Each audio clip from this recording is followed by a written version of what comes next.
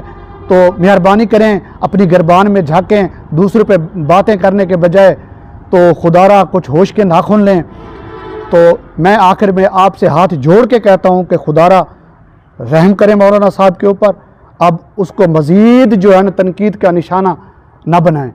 یار ایک جوان بیٹے کی وفات کا جو دکھ اور جو درد جو تکلیف ہوتی ہے نا، وہ کوئی سمجھتا ہے، ہر بندے کو سمجھ لگتی. یار اس بڑھاپے کی عمر میں تو اس نے اپنے جوان بیٹے کی جو ہے نا اس کو جنازے کو کندھا لگایا اور جنازے کو خود پڑھایا ہے. تو خدا را آپ مہربانی کریں یار.